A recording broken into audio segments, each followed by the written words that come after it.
Alors, coucou, bienvenue sur le FMF Meet où nous rencontrons des acteurs de la scène gospel. Ok. Aujourd'hui, nous avons le plaisir d'avoir un artiste que j'ai eu l'opportunité de rencontrer. Franchement, choc, très cool. Hein, on a une très très bonne connexion et franchement, c'est un très grand plaisir de l'avoir sur la plateforme. Je vais le laisser s'introduire. Il nous donnera un peu de son background, un petit CV de qui il est et tout et tout. Hein. Donc, qui nous avons aujourd'hui dans le FMF Meet?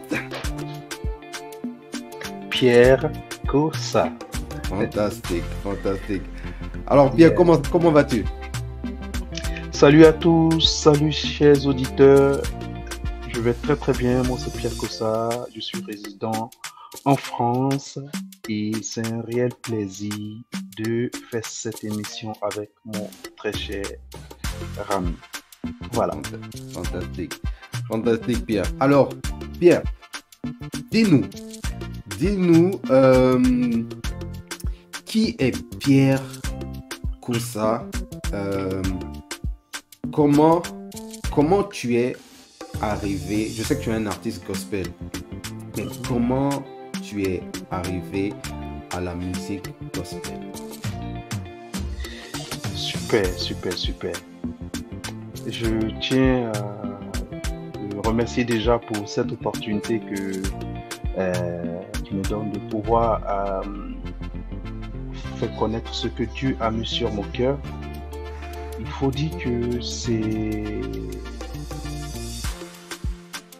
suis arrivé dans la musique gospel, je dirais par la grâce de Dieu, parce que à la base, je suis issu d'une famille musulmane avant de devenir chrétien, et je suis né d'une mère chanteuse et danseuse. Donc déjà, ma fibre musicale vient de ma mère.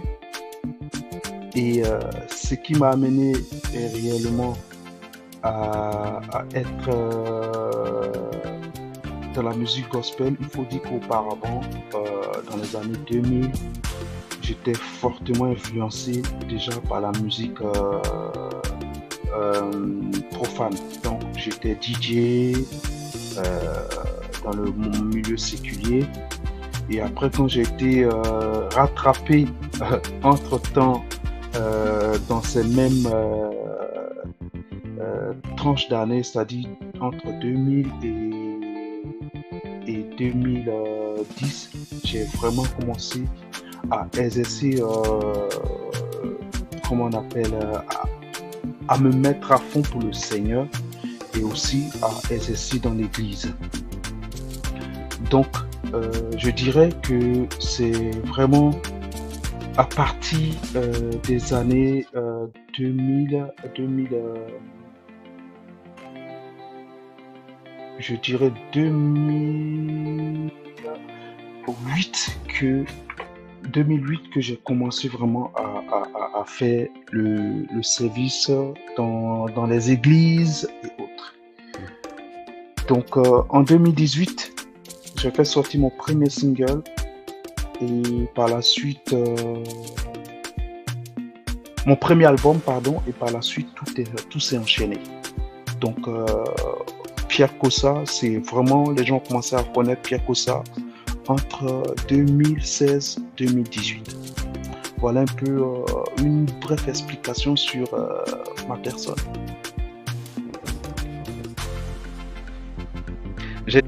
Fantastique. Alors, donc, en fait, on va dire que tu es arrivé au gospel par chance. Ça a été un accident. En fait, moi, je veux savoir, tu étais DJ pour être DJ et puis devenir artiste gospel. Franchement, c'est un changement drastique. Donc, qu'est-ce qui t'a touché et tu t'es levé, tu dis, ok, moi, je vais arrêter les affaires de DJ et je vais donner ma vie à Dieu, je vais le servir. Comment c'est passé? Moi, je pense que ce qui s'est passé réellement, c'est que quand j'étais DJ, faut dire, hein, j'ai dit que j'étais issu d'une famille musulmane.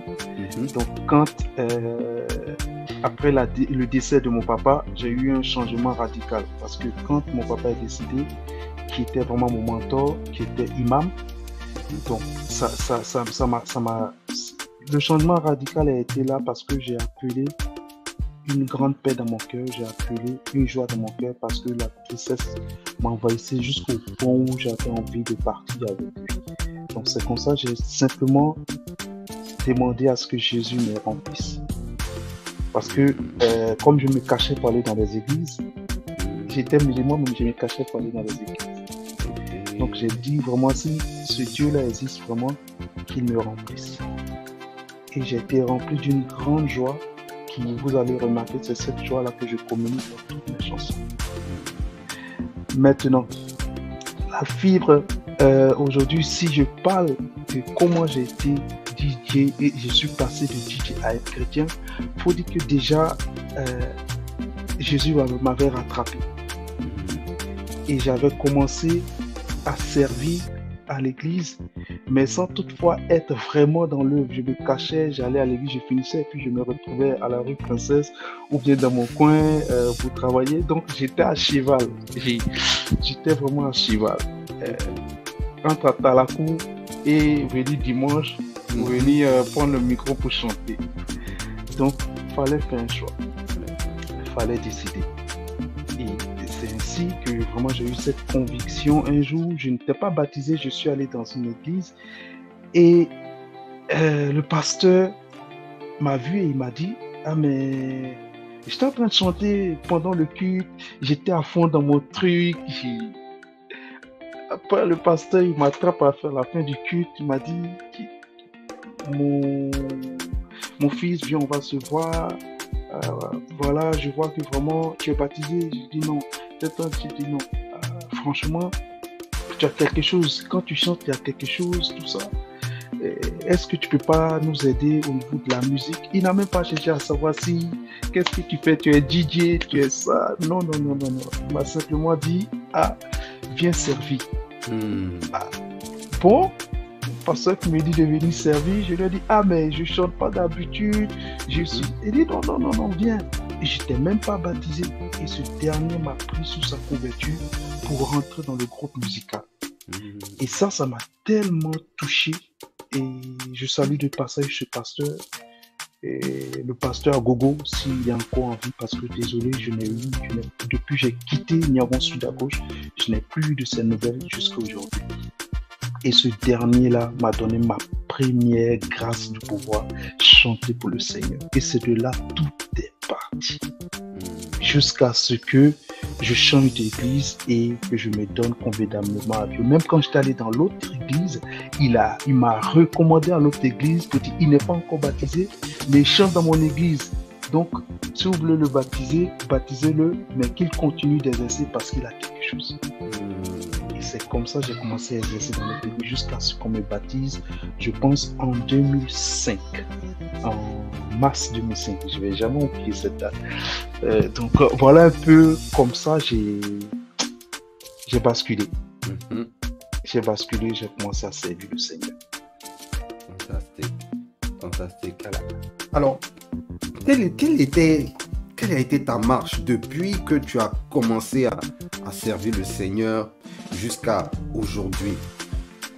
Quels sont les challenges, les difficultés que tu as rencontrées? Je sais que aujourd'hui tu as sorti beaucoup de projets, mais quels sont les challenges et quelle a été ta motivation? Comment tu as pu te garder dans cette motivation-là et tu continues toujours à servir Christ?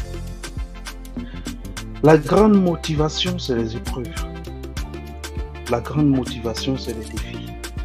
Et quand on vient comme ça avec moins de bagages, on n'est pas musicien, on ne sait pas comment composer ces chansons, et puis nos tests sont approximatifs, et on se retrouve là à voir des gens qui sont déjà loin, et que quand on se regarde, on sait que on n'a pas de belles plumes, on a des gens qui ont quelque chose plus que nous, on se retrouve là à se dire, mais est-ce que je suis appelé? Est-ce que je suis appelé à chanter? Et je me rappelle un jour, ma femme m'a dit, Pierre, quand je vois l'image de Moïse.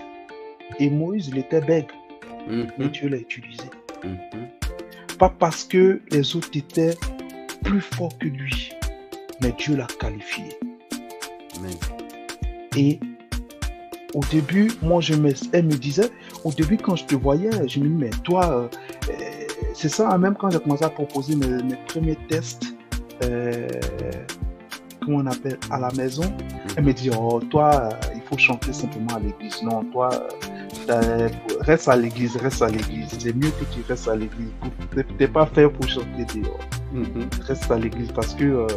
donc, déjà, vous voyez, déjà le défi familial. Donc, quand on arrive là, on se dit, waouh, déjà à la maison, on me dit de rester à l'église pour chanter.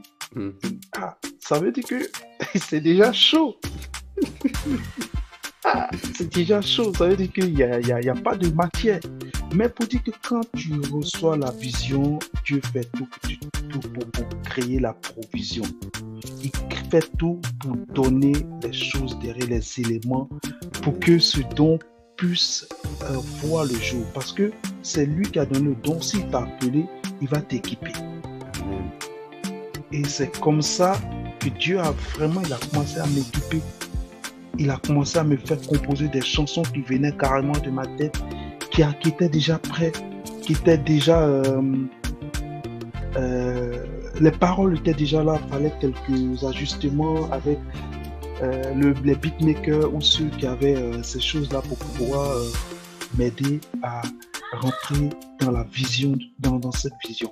Et c'est comme ça que j'ai commencé à vraiment traverser ces épreuves, cette première épreuve familiale. Et après, maintenant, la seconde, il faut vraiment aller vers l'extérieur pour les critiques. Les critiques, oui, il vient d'arriver. Ah oui, lui là, déjà dans le milieu ivoirien, on disait non, lui, ça c'est le comment on appelle, l'artiste des Blancs. Hein. Lui là, ça c'est fait gospel des Blancs, hein. Ça c'est pas gospel des Africains. Donc déjà, on t'avait catalogué. Toi, tu viens d'arriver, déjà tombé dans une boîte. Donc, ça faisait que je n'étais pas invité chez des critiques, chez des Ivoiriens, ni chez des Africains.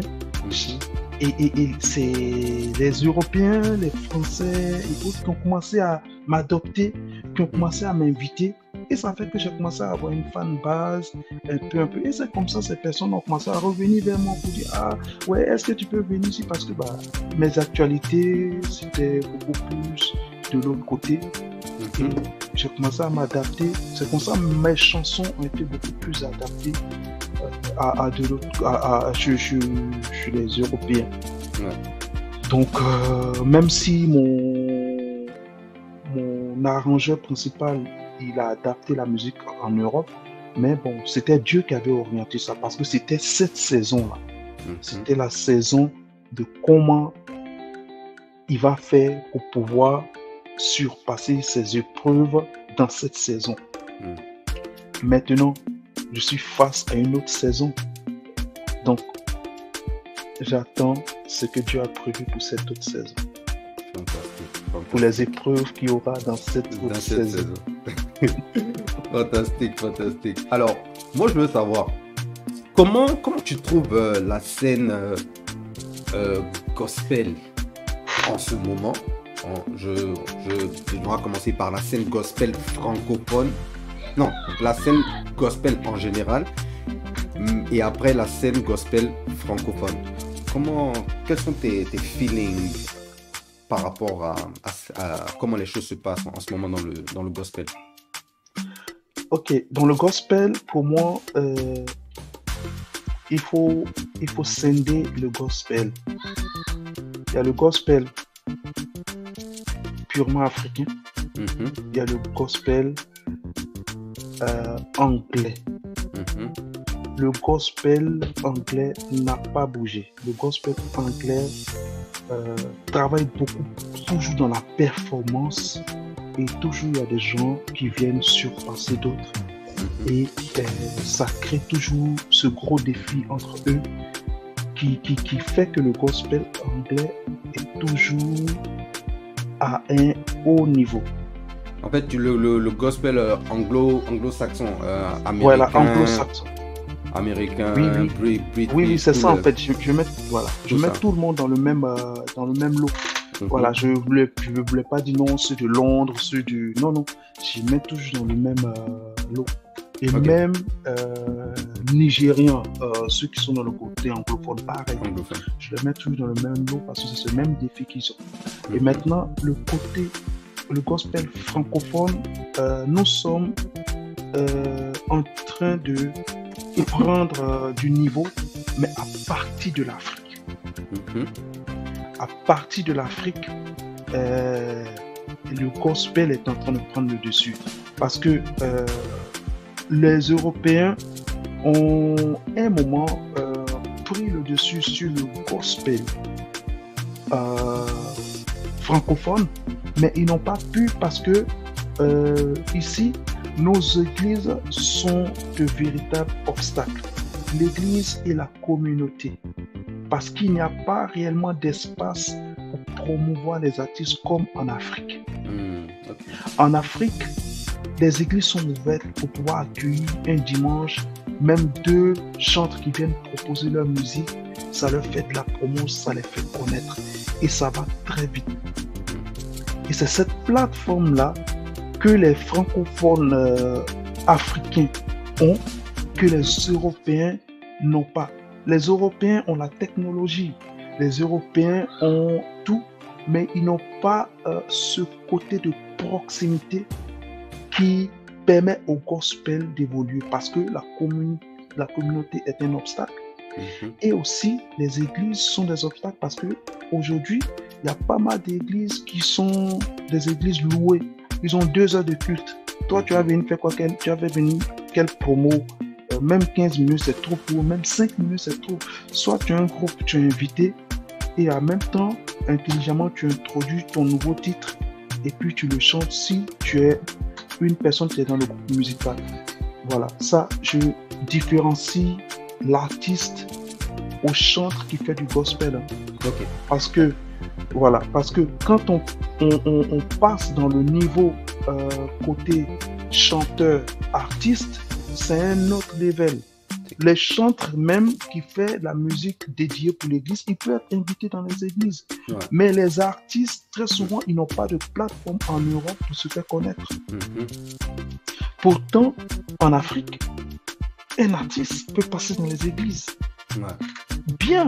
Et c'est ce qui fait que la musique africaine, que ce soit gospel, que ce soit des chanteurs, des artistes, ça leur permet d'avoir de grandes plateformes parce que l'Église fait la promotion de la musique chrétienne, peu importe que ce soit du gospel, que ce soit de la musique chrétienne faite par des artistes. Donc voici un peu la différence dans le côté francophone. Il peut y avoir d'autres exemples, mais c'est ces 2 gros éléments-là qui font que la musique gospel prend son essor en Afrique qu'en Europe. Ok. Et il y a une conversation qui se développe en ce moment où beaucoup de personnes trouvent que le gospel devient populaire, effectivement, mais ils trouvent que le contenu manque d'onction. C'est-à-dire, le gospel a pris en popularité, mais a perdu son originalité, en fait. Qu'est-ce que tu en penses? Le gospel marche selon son temps. Au temps de Jésus, les gens utilisaient la harpe, ils utilisaient certaines choses pour pouvoir faire la musique. Les jeunes à l'époque, ils utilisaient d'autres moyens pour pouvoir faire la musique. Mhm. Aujourd'hui, moi, ce que je veux dire, c'est plutôt un combat de génération. C'est vraiment ça, parce que la vieille génération, eux, ils ont connu le Galilée. Mhm. Ils ont connu, comment on appelle, les ailes de la foi. Mhm. Et on s'est retrouvé dans les débuts de nouvelles générations. On s'est retrouvé de voir les Onel Mala. Mhm. On s'est retrouvé de voir des gens surclasser le mode Shekina. Mhm. C'est Mhm. fini. C'est beaucoup plus les jeunes qui ont commencé à prendre de la place Ouais. dans leurs styles musicaux. Mhm. Tu verras du rap mis en avant, Mhm. du rap gospel mis en avant, du zouk gospel mis en avant, des choses qui correspondent à leur identité. Mhm. Et ça fait qu'aujourd'hui, on a l'impression que la musique gospel est en train de vaciller. Non, la musique gospel n'a jamais vacillé. C'est juste que les musiques de culte, il y a de l'onction, on va toujours chanter avec des chantes dans nos églises. Mhm. Mais aujourd'hui, la jeunesse, quand elle sort de l'église, elle va pas aller jouer encore Galilée dans les voitures, elle va pas aller jouer. Pourtant, il y a des maîtres James, il y a des musiques des maîtres James, des musiques des gros Américains là-bas avec des industries de ouf qui les percutent chaque jour avec d'autres styles musicaux. Bah, qu'est-ce ils doivent utiliser? C'est ce que leur jeunesse, ce que d'autres personnes qui ont été inspirées, qui font comme, c'est ce qu'ils vont utiliser dans leur quotidien pour pouvoir être connectés à Dieu. C'est leur façon d'être connectés à Dieu. Maintenant, nos parents de l'ancienne génération, moi, écoutez-moi, pardon, ne faites pas de polémique dans ce sens. La jeune génération s'adapte en fonction de ce qu'elle a. Parce que ce qui se passe, c'est que si il n'y a pas ces précurseurs-là, ces personnes-là qui viennent pour faire le rap ivoire, pour faire le rap gospel ivoire et autres, ils vont se retrouver à aller écouter tous les jours les Didi B, ils vont se retrouver à aller toujours écouter les Maître James, les M. Pokora, ils vont se mettre. Et après, c'est vous les mêmes qui allez dire qu'ils ne sont pas convertis. Donc, quand c'est comme ça, il faut savoir équilibrer les choses. Si vous ne voulez pas les écouter, si Kaz Bloom envoie son Dieu, puis il part pour tout. Si tu ne veux pas écouter ça, tu vas écouter ton Galilée. Si ça peut t'apporter de l'onction, ça t'apporte de l'onction. Donc voilà, c'est vraiment, il faut faire la part des choses. C'est très important. Pour moi, c'est très, très important. Parce que c'est ce qu'on fait aujourd'hui pour décourager les jeunes. Et on crée des polémiques inutiles pour ce qui fait qu'aujourd'hui, les jeunes, parfois, ils commencent la musique, ils sont découragés parce qu'ils ne sont pas soutenus par leur communauté. Parce que tous se sont dit, non, ça là, c'est comme, tu es en train de chanter comme Didi B. Voilà, ça là, vraiment, c'est pas bon. Oui, mais attends, si c'est ce qui touche la jeunesse, s'ils ne font pas, les gens vont aller écouter les autres. Ils vont aller écouter les Caris, ils vont aller écouter tous les autres. C'est clair, c'est clair. Donc, il faut laisser les jeunes se développer, mais il faut les encadrer. Il faut encadrer leurs tests, il faut encadrer leur style vestimentaire pour ne pas qu'ils se retrouvent dans l'extravagant, dans d'autres choses qui peuvent les orienter. C'est ces éléments-là, il faut plutôt être des conseillers, il faut plus être des encadrants que d'être ces personnes-là qui viennent leur taper sur le doigt. Voilà un peu mon avis sur le sujet. Fantastique. En tout cas, c'est des bons conseils à ce sujet. Il y a aussi un petit débat que j'ai eu avec certaines personnes qui font la promotion de la musique gospel, qui disaient que aujourd'hui, les artistes gospel demandent un cachet extravagant. Ils ne servent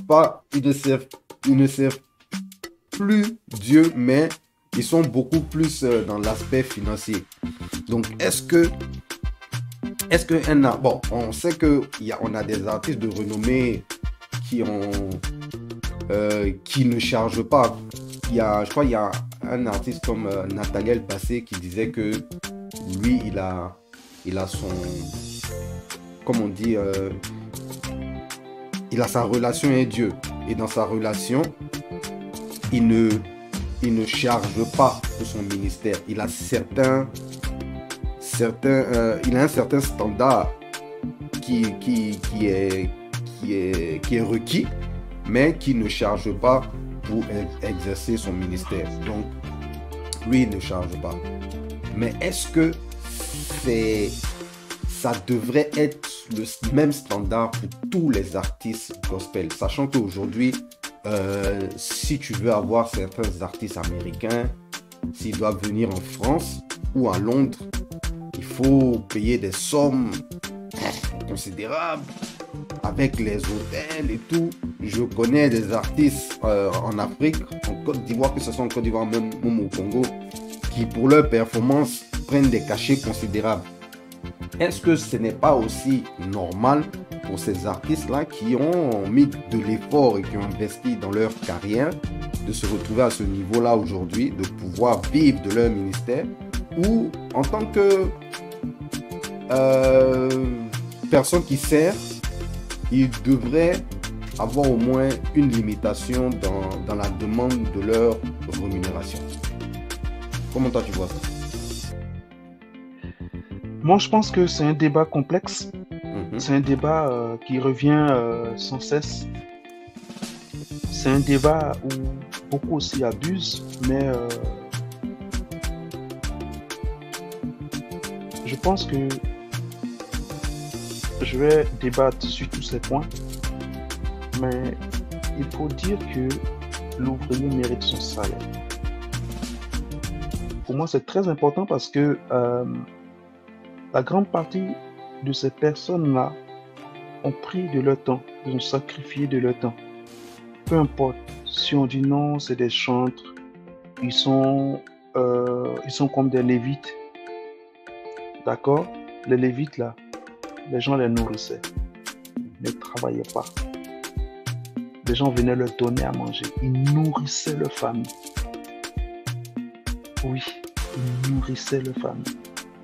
Aujourd'hui, c'est les lévites qui sont appelés chantres, qui sont dans nos églises, qui essaient de ne pas travailler et de venir se mettre au service de l'église. On va leur demander de chercher du travail avant de se marier. On va leur demander de pouvoir avoir une stabilité financière. Et souvent, ils ne sont même pas respectés dans nos églises. Ces personnes-là aujourd'hui, quand ils décident de servir, d'aller au-delà du service cultuel, c'est parce qu'ils veulent en faire vraiment au-delà de la passion, ils veulent en faire un métier. C'est la vérité. Parce que la grande partie aujourd'hui qui sont dans ce service, c'est leur métier. Ils sont serviteurs, mais c'est leur métier parce que derrière, les revenus qu'ils vont gagner, ils vont payer leur loyer. Ils vont s'occuper de la scolarité de leurs enfants. Ils vont, hormis cela, produire à nouveau les œuvres que vous écoutez parce que vous les avez mis à un niveau. C'est vous qui les avez plébiscités. Vous avez plébiscité leur musique, vous les avez mis à un niveau. Parce que quand on arrive à un certain niveau, tu peux plus redescendre. Et ces personnes-là, quand ils arrivent à ce niveau, ils ont besoin de pouvoir se stabiliser parce que c'est vous les mêmes là. Des années plus tard, vous avez dit, mais il avait la musique là jusqu'à... Il n'a même pas construit même une maison dans son village. D'accord, pourtant c'est vous les mêmes qui étiez en train de dire, il a reçu gratuitement, il doit donner gratuitement. C'est écrit dans la Bible. Les Lévites avaient des contreparties parce qu'ils étaient au service chaque jour et le peuple de Dieu s'occupait d'eux. Mais aujourd'hui, combien d'églises s'occupent des chantres? On leur demande d'aller travailler.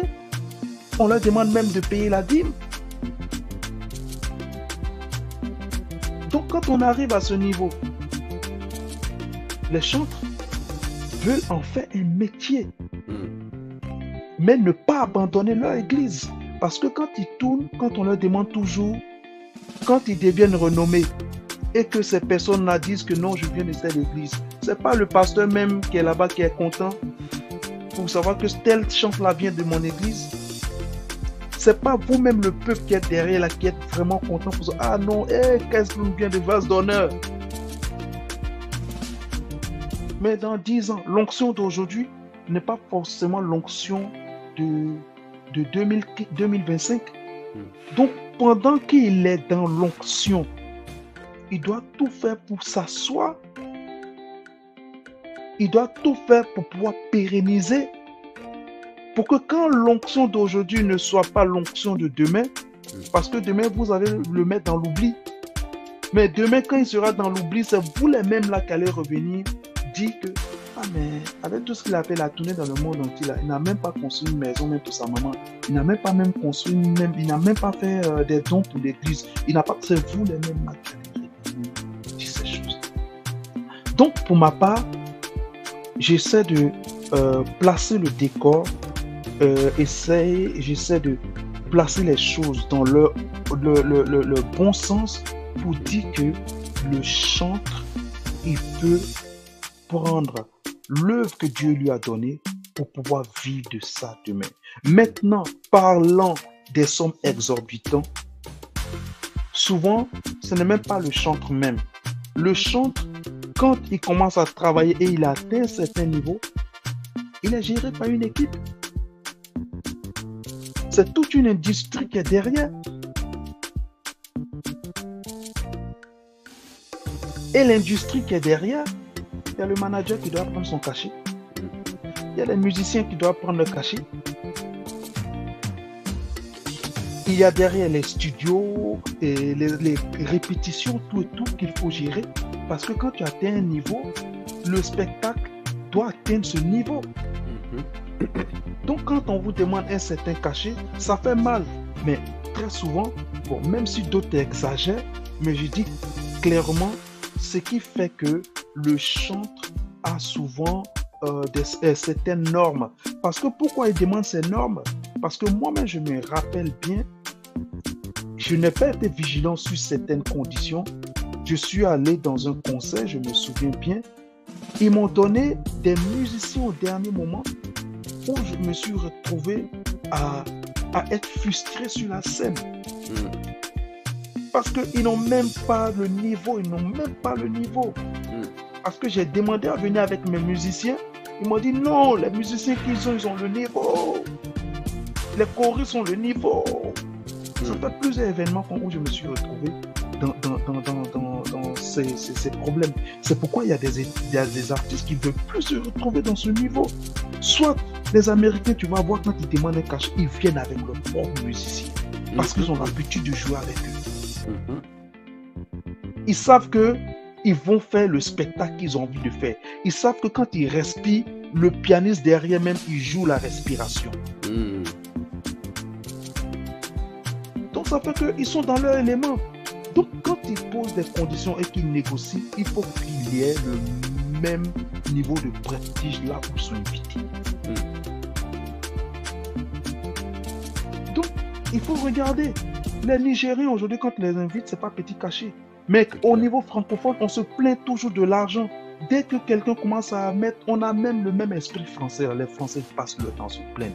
Ils passent tout le temps à se plaindre. C'est la même chose, c'est la même éducation qu'on a reçue. Dès qu'une personne met un niveau pour l'invitation, on commence à critiquer. Il est devenu quoi même? Il veut dire quoi même? De toute manière, bientôt même. Et on lui envoie des énergies négatives pour qu'il puisse vite tomber. Parce que non, il coûte trop cher pour nos événements. S'il coûte trop cher, tu ne l'invites pas. C'est clair. Tu invites ceux qui peuvent faire tes événements. Mais quand vous les invitez, qu'ils remplissent les endroits, c'est votre nom c'est vous qui avez le prestige d'avoir ce nom. Mon équipe d'événements ou bien mon entreprise d'événementiel a organisé KS Bloom. On a rempli telle tête, les billets sont partis. C'est vous les mêmes. C'est clair. Après maintenant, bon, quand c'est comme ça, je dirais que y a des inconvénients. Ça fait que tous les jeunes artistes qui n'ont pas le niveau de l'autre côté, on rentre dans la négociation avec eux, ou soit même, moi je me souviens quand j'étais rentré, je suis venu, euh, j'ai commencé à faire l'œuvre de Dieu au début, on invite le gros artiste, et nous autres là, on nous dit non, c'est pour vous faire connaître.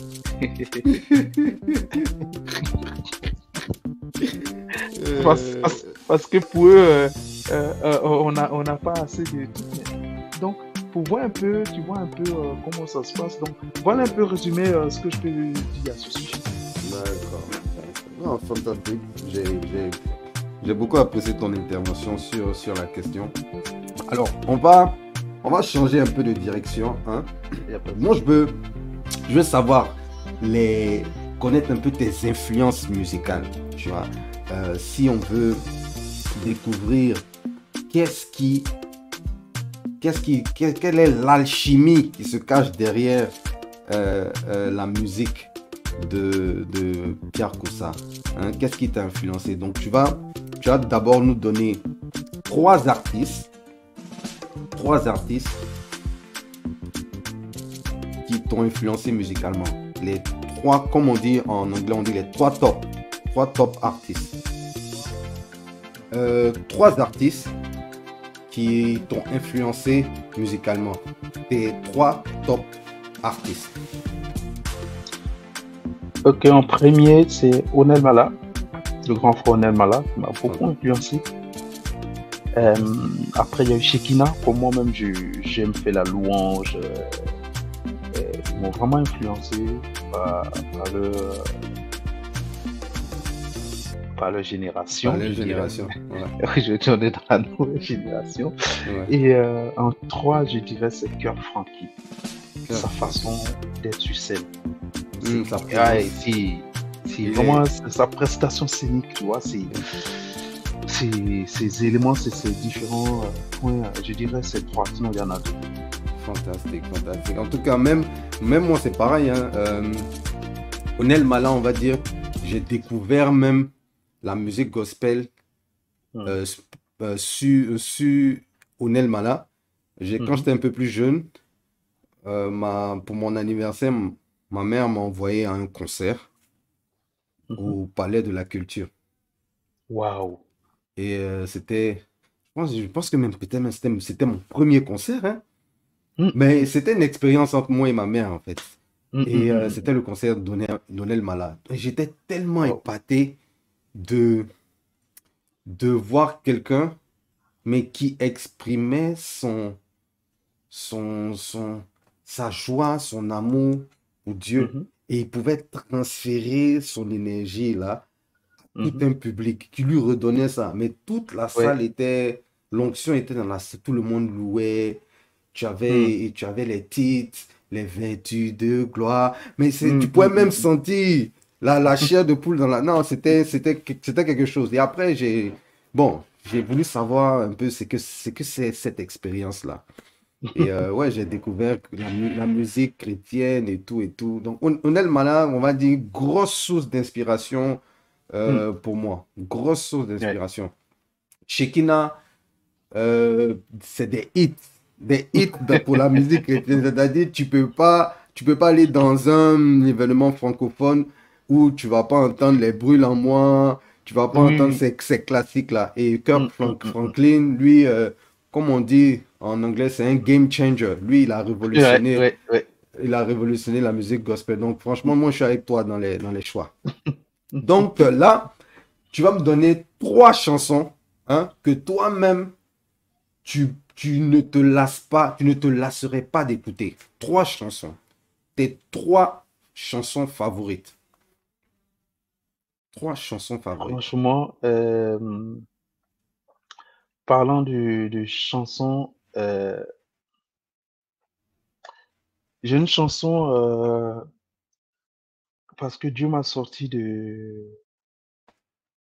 Je suis un produit de miracle. Okay. Comme j'ai l'habitude de dire, 4 fois le coma. Donc, c'est une chanson qui me revient à chaque fois, même quand je suis là. Et puis, c'est You deserve your glory and the honor. I left my hand in worship and I bless your holy name. c'est vraiment, tu mérites la gloire où, Seigneur, tu es digne. C'est ce chant-là qui me revient dans la plupart de mes... Quand je suis découragé et que je suis prêt à abandonner, je dis, mais il a tellement fait des miracles pour moi, je ne peux pas faire de marche arrière. Ça, c'est vrai. Ça, c'est vrai. Je Ça, ne c'est peux vrai. pas. Quelqu'un qui est sorti du coma 4 fois, et toi, tu es là, tu t'amuses, et puis tu es là, tu es découragé, tu luttes avec Dieu. Il va arrêter, je vais arrêter de te servir. Il rigole, mais il dit, mais toi, mais tu fait sortir 4 fois pour commencer pour continuer à faire mon travail. Là, vas-y, il faut faire ce que tu veux. Vas-y, il m'en fout. Et c'est pas pour être égocentrique, mais j'écoute. C'est comme ma femme me dit tous les jours. Elle dit, mais toi, tu es comment même? Tu es là, tu passes ton temps à t'asseoir à écouter tes propres chansons. Qu'est-ce qui se passe? Qu'est-ce qui se passe? Je dis, non, c'est pas ça. C'est que je réalise même pas que c'est moi. Jusqu'à aujourd'hui, je ne mens pas, chérie. Je ne réalise pas. C'est-à-dire, je me demande si c'est moi-même c'est moi-même. Je ne sais pas. Donc, c'est pourquoi souvent je m'assois et je réécoute toutes mes chansons. Et la chanson qui, moi-même, qui me touche, c'est n'arrête jamais d'avancer. N'arrête jamais d'avancer, même quand c'est du photoqué. C'est cette chanson-là, je suis là, ça me revient, ça me revient. Je dis non, non, mais pourquoi? Et puis, comment on appelle? Les gens, s'ils m'aiment, tant mieux. S'ils ne m'aiment pas, tant pis pour eux. Mais plus important qui fait mon bonheur, c'est l'amour de Dieu pour moi. C'est vraiment ces trois éléments-là pour dire que tout ce qu'on est en train de faire aujourd'hui, on aura toujours des embûches sur nos chemins. Il y aura toujours des gens qui vont venir nous dire que ah ouais, tout ce que tu fais là, c'est pas bien. Fallait commencer, fallait attendre à ce que ton projet soit bien avant de te lancer. Oui, mais est-ce que Dieu dit d'attendre à ce que ça soit bien? Donc souvent, il y a ce que les gens disent, il y a ce que Dieu dit. Donc quand je me sers de cette chanson, ça me remet directement sur la voie pour dire, peu importe ce que les gens diront, c'est la voix de Dieu qui compte. Donc voilà un peu ces trois chansons qui me touchent. En tout cas, les chansons, je crois que j'ai... La première chanson que tu fredonnais, je vais aller la chercher. Mais je l'ai déjà écoutée, mais je ne me rappelle pas de l'interprétation originale. Donc, il va falloir que je parte. Je vais te donner ça rapidement. Il va falloir que je parte trouver qui est l'interprétateur de ce titre. Et ouais, tes deux autres tubes, il y a un que j'ai déjà entendu et le dernier, il faut que je parte l'écouter. Mais la façon d'en parler, déjà, je sens que c'est quelque chose qui va m'accrocher. Je sais que c'est quelque chose qui va m'accrocher. Alors, donc, là, je veux qu'on parle de ta sortie la plus récente qui est Ta Grâce. Si je ne me trompe pas, que tu nous as offert avec une belle vidéo. Hein, une vidéo assez énergétique où on te voit en train de courir. Ça, c'est un sportif, ça. C'est un gars choc. Bah alors, donc parle-nous un peu de ce titre-là. Quelle a été la procédure qui t'a amené à nous offrir ce titre? Quel est le message que tu veux véhiculer? Et puis de là, tu nous parles de tes projets futurs. Qu'est-ce qu'on pourra attendre très bientôt de toi? D'accord, il faut dire que ce chant Ta Grâce, je l'ai composé avec Marvin, un des co-auteurs avec qui je travaille beaucoup. Ce dernier, en fait, j'étais là, j'ai reçu une parole par rapport à ce titre. Parce que moi, c'est comme ça vient. Soit c'est le refrain, soit c'est un message de ce que je veux ressenti dans une chanson. C'est comme ça que je lui ai partagé mon état de cœur, j'ai tout écrit, tout ça. Et le gars aussi, il a été touché par la vision que Dieu m'a donnée. Il a retranscrit les premières chansons et il m'a envoyé. Il a fait une mélodie dessus et puis on s'est dit waouh, c'est pas mal, pas mal. Et c'est comme ça par la suite on s'est retrouvés en studio et il y a un bout de ce chant qui manquait et il y a un autre auteur qui est venu, Moïse Anifrani, qui travaille avec moi aussi sur plusieurs de mes chants.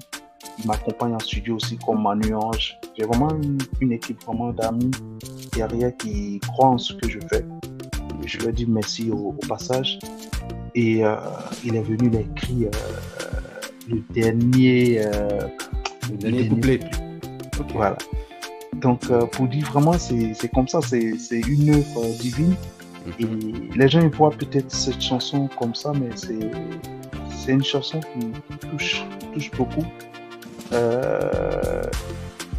Moi personnellement ça aussi c'est en fait chaque chanson a sa particularité. C'est comme quand tu es malade, tu vas chez le médecin, tu te prescrit à chaque fois des choses. C'est-à-dire ce que Dieu a mis sur mon cœur, moi-même quand je suis malade, je vais prendre dans cette armoire là le médicament qui me convient pour me guérir. C'est vraiment ça. C'est un peu ça en fait. C'est que tous les titres que j'ai faits, c'est comme si c'était des médocs en fait. C'est malade. Voilà, c'est comme ça.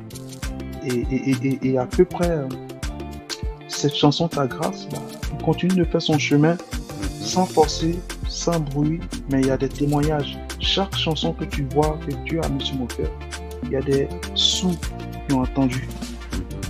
Il y a des gens qui ont fait des années de cancer qui devaient mourir. Ils ont pris des CD, ils ont mis à leur chevet. Le docteur vient, on dit non, la personne va mourir dans peu de temps. La personne est encore en vie jusqu'à aujourd'hui. C'est-à-dire, c'est des témoignages vivants. Des gens qui écoutent, viens louer le Seigneur. Il y a une dame, elle écoute, elle dit mais je comprends pas, à chaque fois que j'écoute cette chanson-là, dès que je sors, j'ai un miracle qui se produit dans ma vie. Et souvent, j'interroge Dieu et dis mais toi là, tu es bizarre. Hein? Toi, tu mets les choses dans le cœur des gens, on met dehors. Les gens disent il y a miracle, moi le miracle ne vient pas chez moi. Là, c'est comment pour moi? Tu es comment? C'est clair, c'est son œuvre à travers toi. Je dis, je ne comprends pas. Toi, tu es là, tu mets le truc dans le cœur des gens, on dépose, les gens disent ils ont des miracles, ils ont guéri. Et moi-même, là, souvent, il y a Yimigale jusqu'à désolé, on essaie de parler comme les Ivoiriens, mais c'est chaud. Mais vraiment, j'ai eu la main de Dieu dans tous ces œuvres-là. Il suffit de pleurer, il ouvre les portes. Il suffit de faire ah Seigneur, c'est chaud, il ouvre les portes. Ah Seigneur, mais moi, je comprends pas. On invite les gens partout, boum, les portes s'ouvrent. Parce que quoi, c'est lui, c'est son œuvre. C'est pas pour moi. Moi, j'ai fait, c'est déjà là. Peut-être que ça n'a pas encore eu des millions de vues. Les gens, il n'y a pas un titre qui a fait boum. Mais le nombre de personnes qui écoutent ces chansons, moi-même, je suis étonné. Je suis allé à Abidjan. Il y a une famille qui a voulu à tout prix me voir parce que leur enfant ne dort pas sans écouter ma musique, sans écouter le CD, la musique que Dieu a mis sur mon cœur. Dans leur voiture, la musique, le soir, la musique. Donc la famille, quand je suis parti à Abidjan il y a 3 semaines de celui-là, la famille a tout fait pour me voir. Donc on a fait la surprise à l'enfant, à la mère et à la fille. Et moi-même, j'ai eu la chair du poule, la façon j'ai été accueilli, la façon et l'enfant ne voulait pas me quitter. J'ai dit, mais Seigneur, tu es en train de me dire, c'est une façon de me dire, n'abandonne pas. C'est une façon de me dire, non, n'abandonne pas. De la même manière que je te montre cette famille, c'est comme ça qu'il y a beaucoup d'ambassadeurs qui sont là-bas, qui ne savent même pas que c'est toi qui chantes. Donc voilà un peu. Donc pour avancer sur le volet de mes projets futurs, il faut dire que voilà, j'étais déjà dans un label, Kingdom France. Donc notre contrat fini, le contrat de production est terminé depuis l'année dernière. Le contrat de licence finit ce mois-ci, je pense le 20. Donc je serai libéré totalement de Kingdom France et pour dire que je continue de préparer les projets que Dieu a mis sur mon cœur. Je continue de faire les productions et bientôt vous verrez Pierre Kossa à nouveau sur la scène musicale. Fantastique, fantastique. En tout cas, nous, on a hâte de reconnecter avec ta musique, avec tes productions. Euh, on est à l'affût, on attend. Hein? Merci. Et ok, donc ce qu'on va faire maintenant, on va regarder la vidéo de Pierre, qui est ta grâce, et on revient avec le mot de la fin.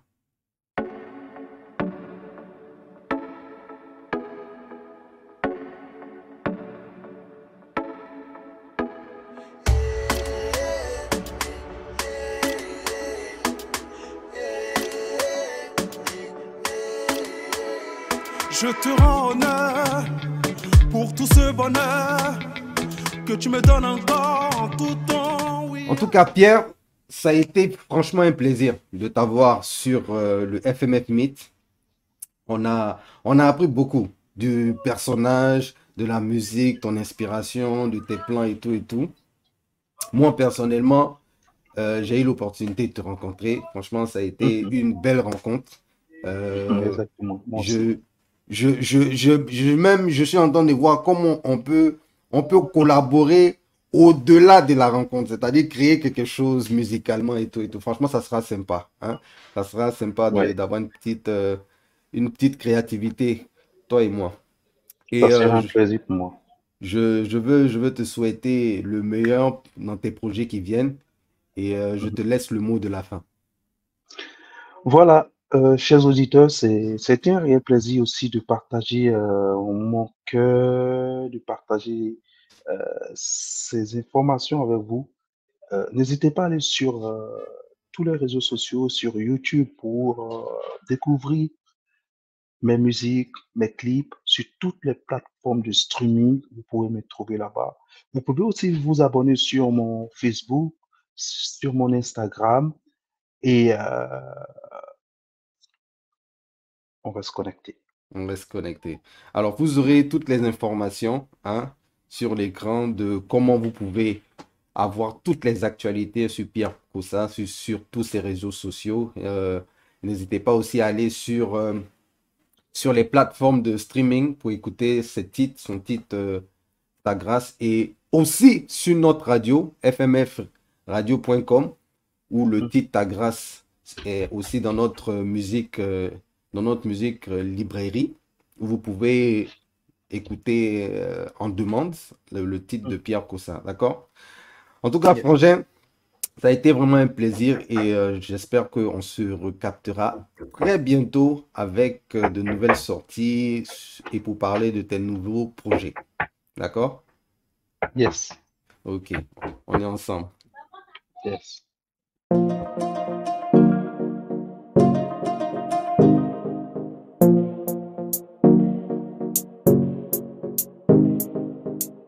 Music flavor, the new sound of gospel.